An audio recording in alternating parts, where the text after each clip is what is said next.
face-off. What's going through your head when you do it? I mean, you guys are up there. Oh, the face-off. I felt that he wanted to send an aggressive energy to me, and right now we have several hours before the fight. It's not really necessary, not for me anyways. I know a lot of these guys on their first world championship opportunity, emotionally they're going through so much, but I've learned that, you should save it. Save your energy. You're gonna need it. So I just decided to look away and let them know that I do take you very seriously, but my story is gonna go on. How do you see the fight playing out, so? I see myself winning the fight, and if I can finish him, that'd be amazing. But just to win, I'll be happy with the win. You look much taller. You always have a reach advantage. Is that key for you on Saturday? Yeah, I think having a long reach can be an advantage, but there's also been a lot of really short, stocky fighters who do a lot of great things over the years. So what makes it an advantage is the mind and how you use your body, Why is it important for you to know your opponent's historical background? I like to know who I'm fighting just because I look at every fighter as a final exam. In high school I didn't study, and I was a shitty student. And this is my new chance at life to get it right, to be the guy who does his homework. And so if I have 3 months to prepare for one test, and that's what I'm going to do. I'm going to know what I'm getting into. I'm going to know my opponent's coaching staff. I'm going to know his backstory. I'm going to know his reason why he fights. I'm going to know his defensive things and his offense. It's just my way of making it right. Making up for past failures. Daring to be great at this. Jon, when you talk about 20, are you competing with yourself in terms of the title of greatest of all time? I mean, that's such a high number. Do you want to put yourself so far out there that no one can even have that conversation? That's the idea.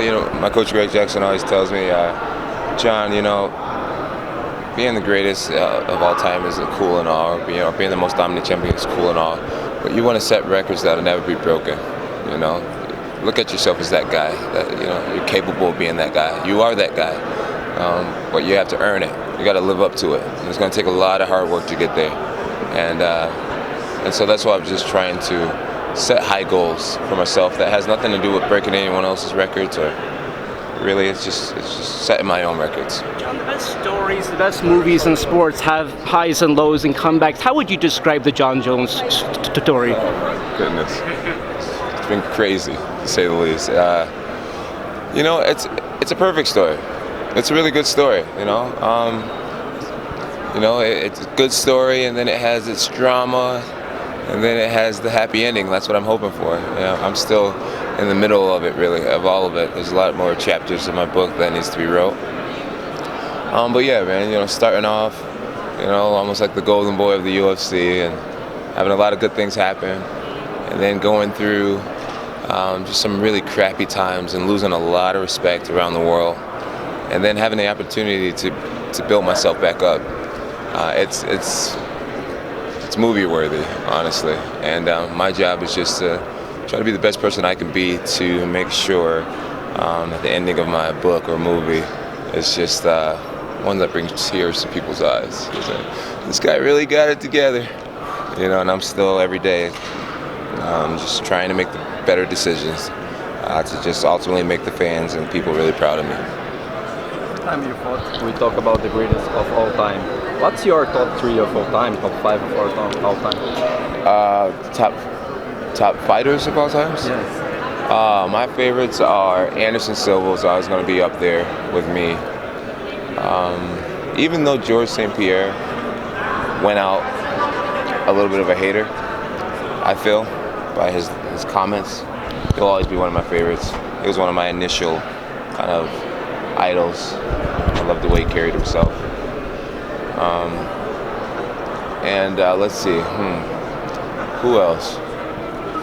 I mean, I would have to say Jose Aldo. I'm going to say Jose Aldo. Demetrius Johnson, he's good, he's cool and all. But for me personally, I loved Jose Aldo's style. Yeah, and it always changes. I get asked that question a lot. Sometimes I'll throw Demetrius in there or Fedor in there. But today I'm feeling a Jose Aldo. What about the way DC? that your career is kind of movie worthy. How does that movie end? How does it end? Well, we're still working on that. We're still working on how the movie ends. Like I said, every day I wake up with the choice to try to be a good dude, or just I know there's a lot of pits you can fall into along the way, on this journey. So right now I'm just taking it one day at a time, just trying to be a better dude. And if I do good every day, I think the story's going to be all right. It seems like you're bringing people a lot more into your life, like Instagram lives all the time and all that stuff. Oh yeah. What brought that about in your mind? I really don't. I feel like I don't bring people to my life too often. I kick it up a lot on fight week, just because I know right around now is when people give a damn.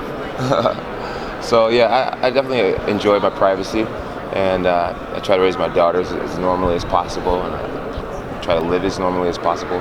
But on the week of a fight is when people want to see me and feel me and know how I feel, and so I try to give that to the people.